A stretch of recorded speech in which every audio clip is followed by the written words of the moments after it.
नमस्कार. देशदूत डिजिटल संवाद कट्ट्यात आपलं पुनश्च एकदा मनपूर्वक स्वागत. आजच्या संवाद कट्ट्यात खूप विशेष अतिथी आपल्याकडे आले. ते तसे आपले नाशिककर आहेत, सर्वांच्या परिचित आहेत, जवळचे आहेत. परंतु त्यांनी जे काही कार्यकर्तृत्व गाजवलं आहे त्यांची एक वेगळी ओळख आज आपल्याला करून द्यायची. डॉक्टर विक्रांत जाधव, मी तुमचं मनपूर्वक स्वागत करतो. विक्रांत जाधव हे वैद्यराज आहेत आणि आयुर्वेदात त्यांचं सतत संशोधन चालू असतं आणि या संशोधनाचाच एक भाग म्हणून ते नुकतेच अंटार्क्टिकाला जाऊन आले. आपणा सर्वांना कल्पना असेल, अंटार्क्टिका हे म्हणजे पृथ्वीचं टोक. नाशिक पासून साधारणतः या पृथ्वी तलावरचं शेवटचं शहर जे आहे ते 17,500 किलोमीटर आहे आणि त्यानंतर साधारणतः 1.5 ते 2 दिवस अंटार्क्टिकाच्या भूमीवर जायला लागतं. त्याचा हा अत्यंत खडतर कठीण प्रवास, ज्या अंटार्क्टिकावर 24 महिने मायनस टेम्परेचर असतं. मायनस म्हणजे -40-50 पर्यंत टेम्परेचर, जिथं आपण असं म्हणतो हाडं फोडणारी थंडी, पण हाडं फोडणारी काय, हाडांना फार खडक बनवणारी थंडी, अशा थंडीत जाऊन ते तिथं जाऊन आले. आणि ते गेले म्हणजे पर्यटनाला गेले नव्हते. त्यांनी ग्लोबल एक्सपिडिशन मध्ये त्यांचा सहभाग होता. गेली 25 वर्ष काही वनस्पतींच्या औषधी गुणद्रव्यांबाबत त्यांची जी काही संशोधन चालू आहे त्यातला एक भाग म्हणून ते एक जागतिक समुदायातल्या काही तज्ज्ञांबरोबर ते तिथं गेले होते. त्यांच्याबरोबर त्यांच्या सौभाग्यवती वैद्य निलिमा जाधव या देखील होत्या आणि हा प्रवास त्यांनी केला. तिथं त्यांनी संशोधन केलं, त्याबद्दल बोलणारच आहोत.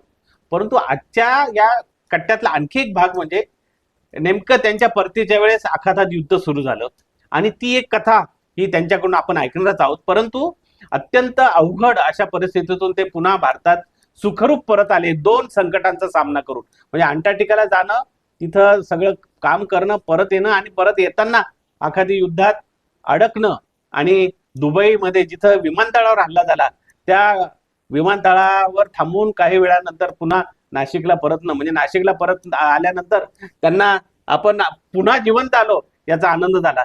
तर असे हे एक वेगळा कट्टा आज आपल्या इथं मी घेऊन आलेलो आहे. आम्ही पुन्हा एकदा तुमचं स्वागत करतो सर. आणि मला म्हणजे आपल्या वाचकांना, दर्शकांना असं सांगा की हे एक्सपिडिशन काय होतं, म्हणजे तिथं जायला एक तर तुम्ही गेले कसे आणि का जावं असं वाटलं? मुळात म्हणजे वनस्पतीवरती खूप वर्षापासून काम करते. म्हणजे 98 साली पहिल्यांदा आयुर्वेदा घेतला आणि नंतर हर्बल वर्ल्ड, जे वनस्पतींचंच प्रदर्शन असं घेतलं. तेव्हापासून एक वनस्पतींशी नातं वेगवेगळं आलं. आणि त्यानंतर म्युनिकच्या काही व्यक्तींबरोबर काम करत असताना, म्हणजे गेल्या 8 वर्षापासून, तर त्यावेळेला अंटार्क्टिकाच्या वनस्पतींबद्दलच एक बोलावणं आलं. पण अंटार्क्टिकाच्या, जसं तुम्ही पण म्हटलात की अंटार्क्टिका म्हणजे हे दुसरं टोक आहे. अंटार्क्टिकात थंडी, अमुक डमुक, म्हणजे सगळं ते एक्स्ट्रीम होतं. आणि तिथे जायचं मग 2 वर्ष मी टाळलं होतं ते, म्हणजे एक्सेप्ट नव्हतं केलं. मुळात म्हणजे तिकडच्या बॉटनिस्टची टीम होती, टॅक्सॉनॉमी करणारी, आणि ती त्या फुलांची, म्हणजे अंटार्क्टिकामध्ये 4च फ्लॉवरिंग प्लांट्स आहेत, पण आता फक्त 2च फ्लॉवरिंग प्लांट्स आहेत. आणि त्याच्यातलं त्यांचा जो कोऑर्डिनेटर होता त्यावेळेला त्यांनी एक हे काढलं की ह्या ज्या वनस्पत्या -89 मध्ये टिकतात, तर त्याच्या प्रॉपर्टीज काय असतील. आपण पुन्हा एकदा सगळ्यांना सांगू की डॉक्टर असं सांगतायत का -89 टेम्परेचर मध्ये जीव धरून असणाऱ्या 2 वनस्पतींचा अभ्यास करायला ते गेलं. आणि -89 मग काय, मग त्याच्याशी एकदा बोलता बोलता असं पण झालं की ज्यावेळेला आमचं बँड्राला आमचं वनस्पती उद्यान आहे आमचंच, तर त्यावेळेला त्याच्यात असं पण बोललं झालं की ह्या वनस्पतीचा उल्लेख आयुर्वेदामध्ये आहे, म्हणजे एक्स्ट्रीम करणाऱ्या. आणि त्यांच्या प्रॉपर्टीज, त्यांची गुणवत्ता खूप आहे. कारण त्यांची गुणवत्ता सगळीच आहे ना, अँटी एजिंग आहे, सगळ्या थरांमध्ये ते राहतं, तारुण्य देणारं, म्हणजे संजीवनीच्या पलीकडे वगैरे वगैरे. तर तिथे ते आहेत, तर किमान ते दर्शन तरी व्हावं. आणि दर्शनामध्ये आपल्याला सदृश्यम समाधी, म्हणजे त्याच्यासारख्या दिसणाऱ्या वनस्पत्या कुठे आपल्याला सापडतात का, आणि नंतर मग त्याचा उपयोग आपण करू शकतो का. कारण अंटार्क्टिकावरनं साधा एक दगड सुद्धा तुम्ही आणू नाही शकत, जरी अंटार्क्टिका कुठच्याच देशाचं नसलं तरी. तर त्यामुळे तसं एक एक्सपिडिशन होतं आणि that was an thrilling adventure असं होतं. पण ते आणखीच वेगळं झालं, आणखी ॲडव्हेंचरस झालं ते. या मोहिमेवर जाताना तुम्ही, मला असं वाटतं, ब्राझीलला थांबला होता शेवटचं तिथं, जिथं आणि तिथं तुमच्या काही आयुर्वेद ची प्रॅक्टिस करणारे ब्राझिलियन मित्र भेटले असं. आणि त्यांनी काही रंजक गोष्टी सांगितल्या असं आम्ही ऐकलंय. तर त्या जरा आपल्या वाचकांना जर सांगितलं तर फार बरं होईल. ब्राझील आणि अर्जेंटिनामध्ये एक सिनियर काम करणारे डॉक्टर जॉर्ज म्हणून, तर ते 28 वर्ष तिथे प्रॅक्टिस करतात. आणि त्यावेळेला त्यांचं सुद्धा म्हणजे त्यांना उलट हे झालं की मी अजून अंटार्क्टिकाला गेलो नाही, की जिथून खरं तर उशाया म्हणजे जगातल्या सगळ्यात शेवटचं ठिकाणी नंतर अंटार्क्टिका एवढंच अंतर आहे. पण त्यावेळेला त्यांच्याकडच्या वनस्पती त्यावेळेला ते सांगत होते की त्यांच्याकडे म्हणजे उलट ते मला सांगत होते की अर्जेंटिनामध्ये तुमच्यासारखीची गरज आहे, म्हणजे आपण काहीतरी करूया इथे, हे करूया. तर मीच त्यांना ऍक्च्युली निमंत्रण दिलं की अर्जेंटिनामध्ये आपण एक प्रदर्शन घेऊया आयुर्वेदाचं.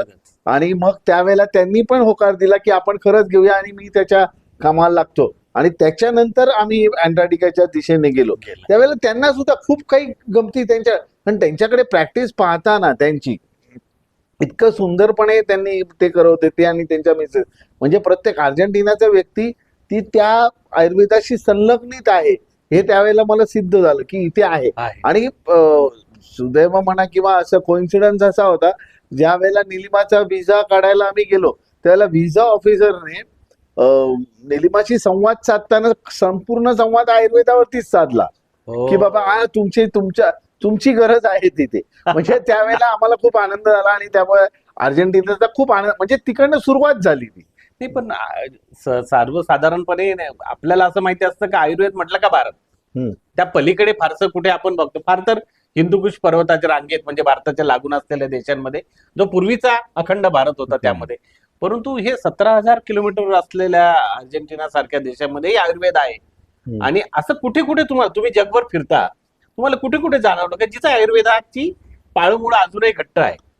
खरं पाहायला गेलं तर आयुर्वेदाची पाळमुळं तुम्ही जिथे बघाल म्हणजे आपल्या इतिहासाशी संलग्न आहे. म्हणजे आपण साऊथ ईस्ट एशिया आपण जेवढा घेतो तर तो थेट जापान पर्यंत आहे. तर जापान पर्यंत तुम्ही गेलात तर आयुर्वेदाचे जे वेगवेगळ्या शाखा आहेत त्या शाखांना वेगळ्या पद्धतीने काय काय ठिकाणी वेगळ्या शाखा विकसित केल्या गेल्या. म्हणजे त्यावेळेला म्हणजे कोणी त्रिदोषावरती काम करतं, कोणी वनस्पतींवरती काम करतं.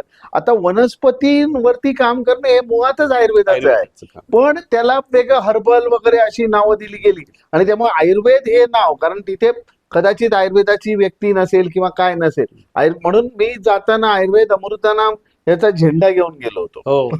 म्हणजे की अंटार्क्टिकावरती आपल्याला तो आयुर्वेद अमृतानामचा झेंडा आणि आपल्या भारतातली एक खूप जुनी अशी कंपनी दुधपापेश्वर की ज्यांनी आयुर्वेदाला समर्पित केलेलं आहे, तर त्यांचं एक झेंडा, कारण आयुर्वेद अमृतानाम आणि आयुर्वेदच याच्यावरती चौथी पिढी काम करते ती, तर त्यामुळे त्यांना कुठेतरी मग त्यावेळेला तिथे झेंडा घेऊन गेलो होतो, कारण 2 पेंग्विनच्या मध्ये आपला आयुर्वेद व्हावा. आणि खरंच पाहायला गेलं तर म्हणजे तिथे बघितल्यानंतर असं वाटायला लागलं की पेंग्विन हा आयुर्वेदालाच सगळं, पेंग्विनची दिनचर्या म्हटली की आयुर्वेद आणि शिस्त म्हटलं की आयुर्वेद असं आलं ते. नाही खूपच सुंदर. हा एक अनुभवच आहे, एक सुंदर आहे. काही वेगळं जाणवलं का म्हणजे ज्या ज्या प्लेसेस तुम्ही बघायला गेल्या, म्हणजे ज्या 2च आता जाती उरलेल्या आहेत त्या बघताना त्यातलं काय वेगळेपण आणि त्याचं साधर्म्य आपल्याशी असं काही ज्या तुम्ही अँटी एजिंग किंवा तशा स्वरूपाचं म्हटलं? मुळात म्हणजे तिथे आम्ही जॉर्जियामध्ये पण गेलो होतो. जॉर्जियामध्ये खूपशा वनस्पत्या सापडल्या. जॉर्जिया हे खरं पाहायला गेलं तर अंटार्क्टिकाच्या सारखंच वातावरण असलेलं आहे, पण अंटार्क्टिका इज अ डिफरंट. म्हणजे अंटार्क्टिकाची तुलना मला असं वाटतं शब्दात ती करणं खूप अवघड आहे. म्हणजे आजही अंटार्क्टिका हा शब्द उच्चारला की त्यावेळेला त्या याच्यात जातो आपण की तो ट्रान्समध्ये. कारण आईसबर्ग्स हे लहानपणापासून फक्त पुस्तकातच बघितले आणि नंतर आईसबर्ग काहीतरी मूवी मध्ये बघितले, पण आईसबर्ग असा असतो. पण आईसबर्ग ज्या वेळेला पहिल्यांदा समोर आला त्यावेळेला बघितलं.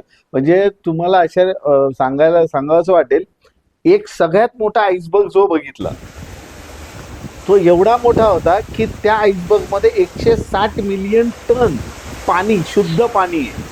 आणि तो न्यूयॉर्क सिटीला 182 दिवस शुद्ध पाण्याचा पुरवठा करू शकतो. म्हणजे असं त्याचं आहे. म्हणजे आईसबर्ग इज अ डिफरंट. म्हणजे या सगळ्या याच्यामध्ये ते राहणाऱ्या, मला आमच्या शोधनात म्हणजे मी सांगू इच्छितो की माझं संशोधन किंवा जे आहे ते अजूनही त्या एका वनस्पतीच्या मागे आहे. अजून आम्हाला एकच वनस्पती सापडली तर त्या कारण दृष्टिक्षेपात कसं आम्ही 18 आयलंड्स वरती लँडिंग केलं खरं, हम्म.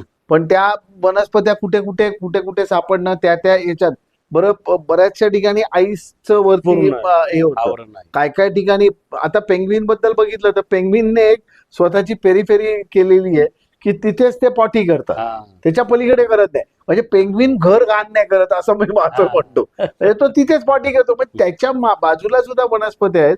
तर त्या वनस्पत्या आहेत कारण पेंग्विन तिकडचं मोठं आहे की खाद्य नाहीये ते पेंग्विनचं. बर. पेंग्विन हा, म्हणजे त्या हा पेंग्विन हा क्रिल मासा खातो, पेंग्विनचं खाद्य नाही, पण तो तिला सुरक्षित तर ठेवतो. हा. खाद्य नसल्या कारणाने सुरक्षित राहतात त्या, आणि त्यामुळे सुरक्षित. फक्त आता असं आहे की अंटार्क्टिका हे कुठच्या देशाचं नाही, हम्म. 5-5 देशांचं आहे ते. हा. अँटार्क्टिक ट्रिटीमुळे तिकडचा बर्फ किंवा साध्या गोष्टी सुद्धा तुम्ही घेऊन आणता नाही येऊ येत शकत.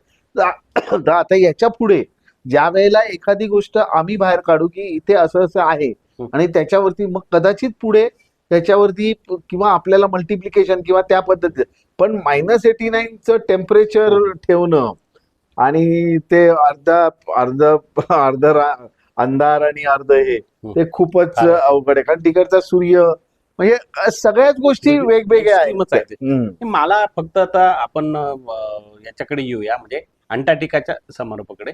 मला असं म्हणायचं का भारत हा उष्णकटिबंधीय देश, आणि इथलं वातावरण साधारणतः हल्ली नाशिकला आपण 40च्या जवळपास पोहोचलो बऱ्याच, म्हणजे मे मध्ये का असेना, परंतु अशा वातावरणात जन्मलेले आणि वाढलेले तुम्ही -89 टेम्परेचर, म्हणजे हा जो काही प्रचंड तफावत आहे त्याची, तर अशा वातावरणात तुम्ही स्वतःचा टिकाव कसा धरू शकले आरोग्याच्या दृष्टीने? खरं सांगू का की त्याच्याविषयीची खूपशी तयारी अगोदर झाली. म्हणजे अंटार्क्टिका या विषयावरची 12 पुस्तकं अगोदर वाचली. पण त्याच्यामध्ये असं होतं की 46 साली, 56 साली, 67 साली घेतलेली अंटार्क्टिकाची सहल, आणि त्यावेळेला त्यांच्या अडचणी पण त्याच्यावरती वाचली आणि युट्यूब पाहिले. मला खरं तर एक सांगावं असं वाटतं या ठिकाणी, म्हणजे not to take it other way, पण युट्यूब वरती जेवढा अंटार्क्टिका आहे त्याच्यातलं 40% खोटं आहे. म्हणजे सगळ्याच बाबतीत म्हणजे 40% खरंच खोटं आहे. म्हणजे तिकडच्या आहाराविषयीची माहिती किंवा हे, म्हणजे त्याच्याविषयीची माहिती खरंच आपण चांगली दिली पाहिजे. खोटी माहिती काहीतरी इकडे हे आहे तिकडे ते आहे, तुम्हाला असंच लागतं, तर तसं काही नाही. आजचा मुलाखत त्यासाठीच आहे. खरंच सांगू इच्छितो, तिकडच्या बर्फामध्ये 6 लेअर मध्ये तुम्ही राहता.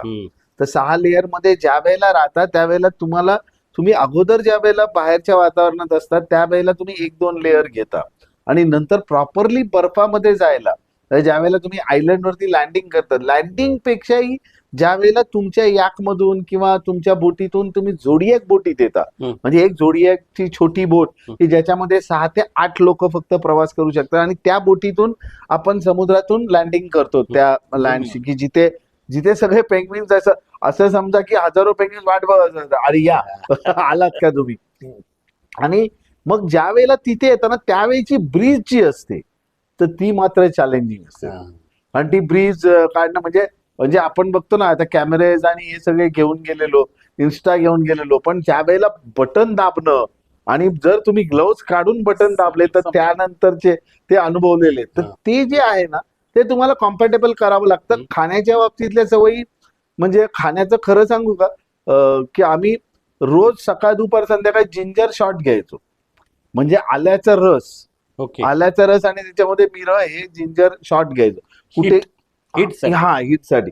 आणि कुठेही आम्ही जड अन्न घेतलं नाही. अन्न किंबहुना सगळं प्रोटीनयुक्त, प्रथिनयुक्त, किंवा प्रथिनयुक्त हे मॉडर्न ह्याच्याप्रमाणे झालं, पण आपल्याकडे पौष्टिक धान्य हे त्याच्या अगोदर पासून आमच्या घरात 3 महिन्यापासून सुरुवात झाली. म्हणजे बॉडी केली त्याला, एक्वेटेन करत गेलो की पल्सेस खायच्या, कडधान्य खायची, त्याच्यानंतर भात.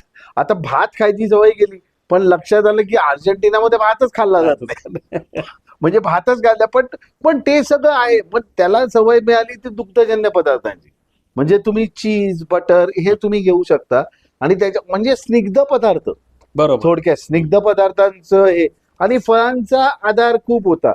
आणि दुसरं एक होतं, म्हणजे मला सांगायचं वाटतं की ऍस्ट्रॉनॉट फूड म्हणून एक संकल्पना आहे की ऍस्ट्रॉनॉट साठी केलेलं फूड. केलेलं फूड. तर ते आम्ही दादरवरनं घेतलं होतं. दादरवरनं एक ऍस्ट्रॉनॉट फूड्स वेगळंच आहे, तर ते खूपच टेस्टी आणि ते चांगलं कामाला आलं. अरे वा. असं अंटार्क्टिकाची सफर आपण केलीच आहे.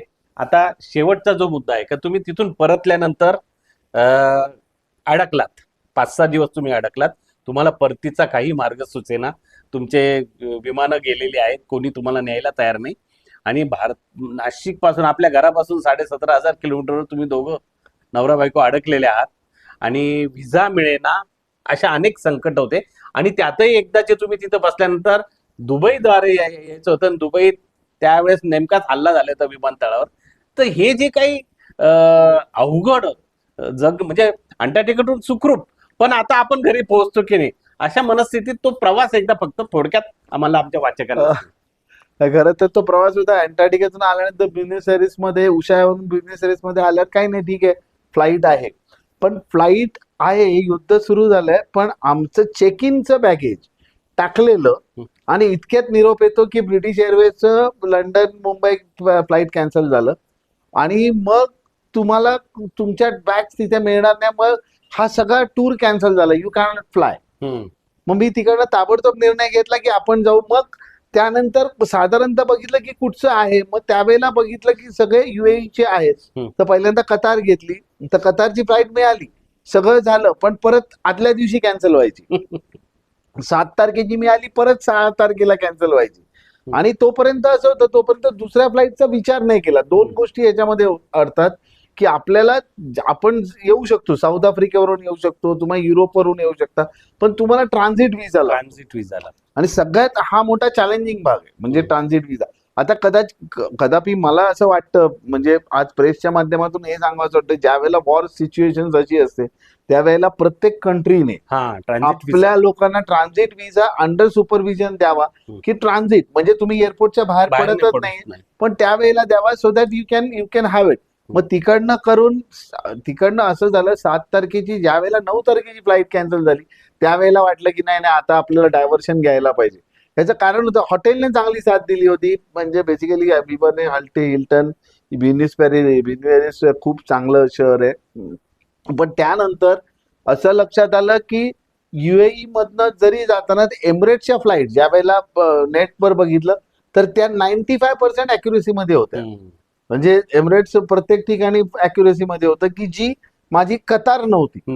आणि मग मी ठरवलं की एमिरेट्स आपण घ्यावं, पण ती व्हाया दुबई तर ठीक आहे, पण एक होतं, म्हणजे तुम्ही म्हणताय तसं एमिरेट्सचं ज्यावेळेला बोर्डिंग पासेस मिळाले पुढचे पण, तर त्यावेळेला उशीर झालं की आता आपलं बोर्डिंग पास मिळाला आणि आपण पोहोचणार आहोत. आणि नंतर मग दुबई एअरपोर्ट वरती, तुम्हाला खरं सांगतो, म्हणजे हा दुबई एअरपोर्टचा माझा दुसरा अनुभव आहे. कोविडचा पहिला पेशंट ज्या वेळेला भारतात आला, तर तो दिवस होता साधारणतः मार्चचा, मार्च 1 मार्चला, आणि त्याच वेळेला मी पण तिथेच दुबई एअरपोर्ट वरती होतो. जशी कोविडची ती परिस्थिती होती तशीच ही परिस्थिती होती. म्हणजे दोन्ही हे, आणि तिकडनं मग म्हणजे दुबई मुंबई हे विमान खूप भरलेलं होतं, तिथपर्यंत कमी होतं, म्हणजे आमच्याकडे काही 1-2 पेशंट पण होते आणि असं करत मग आम्ही आलो. म्हणजे अजूनही तुम्हाला खरं सांगतो, आता येऊन 8-10 दिवस झाले, पण अजूनही मध्यरात्री अशी जाग येते आणि अरे आपण ब्राझीलला आहोत का, कारण आम्ही येताना ब्युनॉस आयर्सवरून रिओला आलो, ब्राझीलला आलो, आणि ब्राझील वरून आम्ही आलो. 16 तासाची ती फ्लाईट होती, ब्राझील टू दुबई, 16 आवर्स, 16 तासाची फ्लाईट. धन्यवाद. आपण थोडंच समजून घेतलंय खरं तर. डॉक्टर जाधवांशी आपल्याला खूप सविस्तर बोललं पाहिजे, कारण की हा प्रवासच इतका मोठा आणि अगदी रंजक असा आहे, परंतु आपल्याला वेळेची मर्यादा आहे.